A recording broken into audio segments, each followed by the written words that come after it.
what you're gonna do. There's only so much funding from that project. And this is a different island with different needs. What I need to understand is basically, I need to know how does this benefit me? I mean, you can think I sound greedy. How does it benefit me, my kikis and my opunas? Because what happens is we're going to not only be battling with you, but now those that live on Oahu will feel that they have, I guess, more of an issue to be taken care of in our islands because the property is in Oahu. Everything is happening in Oahu. There's a lot of things happening here.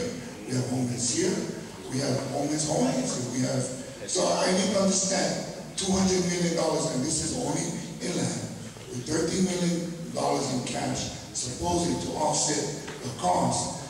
Now the thing is, how does it trickle down to the people of Maui, to be the Molokai, to the people of Lanai, and the rest of it, because it's always centralized in Oahu. Let me explain. The annual budget for the Office of Foreign Affairs is roughly $40 million. That's how much we spend every year. The bulk of those funds go to grants. They go directly into the community. Less than 25% of OHA's total budget goes to support personnel. The rest of the money goes to grants, scholarships, and programs directly in the community. And whether it is Maui, Molokai, Lanai, Hilo, Kona, Oahu, that's where the money goes. If you want to take a look at our annual report, it spells out for you where those monies go. The other question I have, it is very difficult to deal with OHA and receive funding. You know, to me, I look at it as I'm living in Hawaii. I've worked for this community all my life since I was 16 years old. I paid this community taxes from when I was a youth till now. Probably till I die. The thing is, when we reached out to OHA, we get shut down. I had a concern with my issues in my head. We had this big thing going on with the valley. And I understand it, and this is what we need. I mean, we need support from OHA. And this all comes down to the same thing. How does this assist me with the concerns here on Maui that I can provide for my future, my family? You know, I'm not saying, to head to everybody else, but I gotta know. I gotta know this because everything for this thing ain't cutting it. So what do I do to protect my kuyama and my land? Other questions? Aloha. I just needed some clarity, like the parcel, the point panic. I believe it's parcel K, is it King? Yes. And L. Did you say that these two parcels are seated? No, parcel J on the other side. Let's see if we can bring it back up. The parking lot. The end of County Street. This is parcel L. Okay, parcel L. And that is seated. Okay. And that is, this is parcel L. Okay, that's parcel J. Okay, it's moving too fast. Okay, this is the parking lot next to the John A. Burns School of Medicine. Okay, so it's That's, J and K? it's J and L. And L. Okay, J and L. Yeah. So, this is part of the total amount of the 200 million of ceded land that is already belongs to our Hawaiian people already. Is that what I mean? No. These property that the Attorney General is saying, those two parcels. I mean, it's like giving me my keys back for my own car. Yeah. Yeah. I'm sorry, I'm not trying to be sarcastic, however, I'm just being clarity. It's like you guys are giving me my keys back for my own car. The discussion there is, do Native Hawaiians own the ceded lands or not? Yeah, that's the question. Now, what we're explaining is that the current law is that we're entitled to revenues off of the ceded lands. So that's why I said, people will say, well, gee, with J&L, they should discount it because it's part of seated. So, you know, the portion that we would normally be paid for, the value somehow should be less. So I follow your thinking, but it's not, the issue is not, are we entitled to that land? Or that is a question. But for now, the law says that we are entitled to the revenue that is earned off of that land. And I'm not selling you snake oil.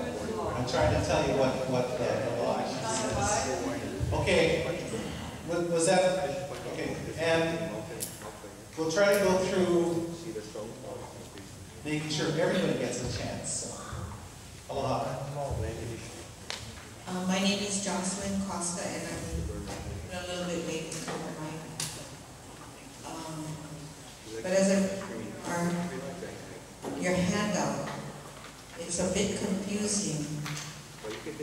In one section, and I really don't understand how someone can release or discharge someone else's claim. But in release, the section release, it says, in exchange for the land, OHA would release, waive, and discharge any and all claims that it and any other person or entity might make. I don't understand how you can do that. And then on the very next page under settlement, it says, it says the settlement is not meant to impact other claims. So therein is, to me, a little bit of a confusion. Then it goes on to talk about your due diligence. Well, the next page it says diligence investigation, due diligence investigation. A lot of your language in here does not come with definition. So it's left to presumption with no explanation, not clear explanation. And although you might have something clear within your negotiations with the state, yourself, we're not privy to this information. And there's no definitions. It's very vague. It's, to me, very incomplete, very deceiving. It also goes on to say that you will be identifying legal barriers, no definition. Identify title issues, no definition. But remember, if you go back to settlement, you're going to discharge any claims. So, but yet you're going to do due diligence on identifying title issues.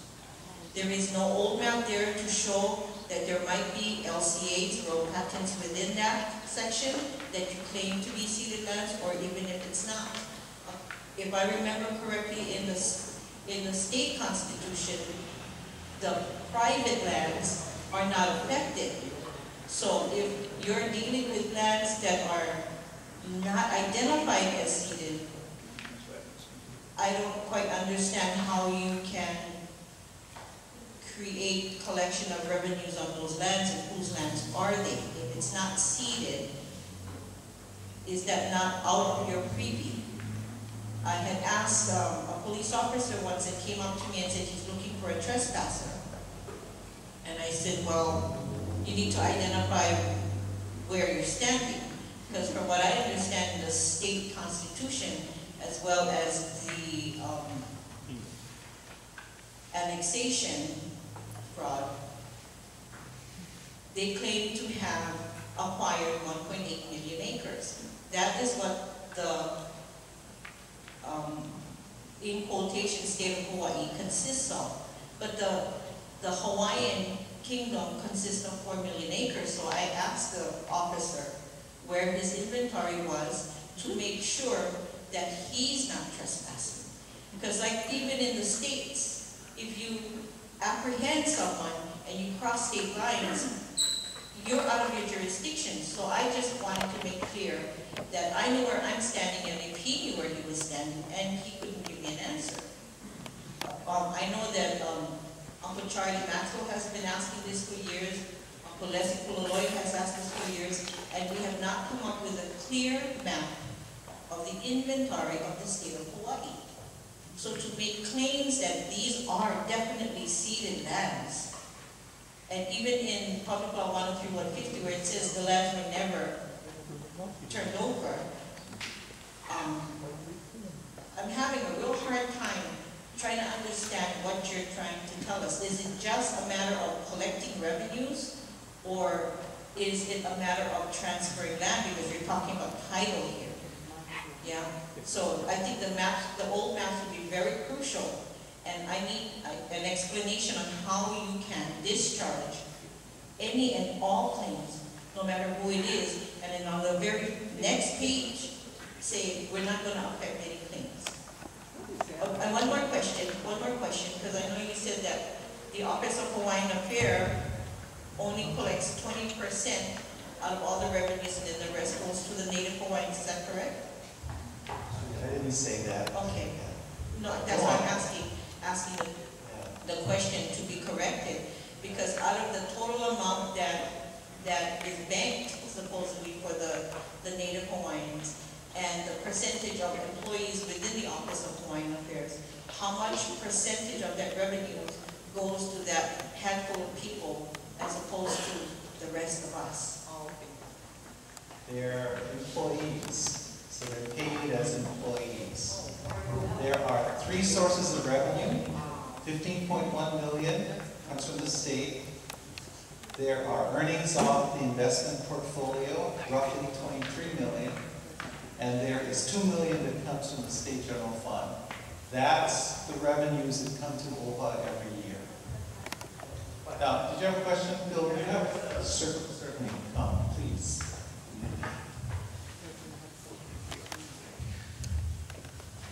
I agree with you. This provision is unclear. But let me try and make it a little clearer.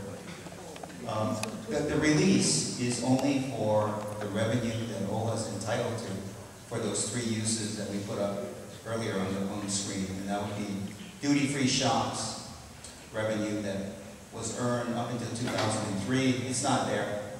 We put it up earlier, but state affordable housing on ceded lands, state hospitals on ceded lands. So it's those 3 claims that's being released.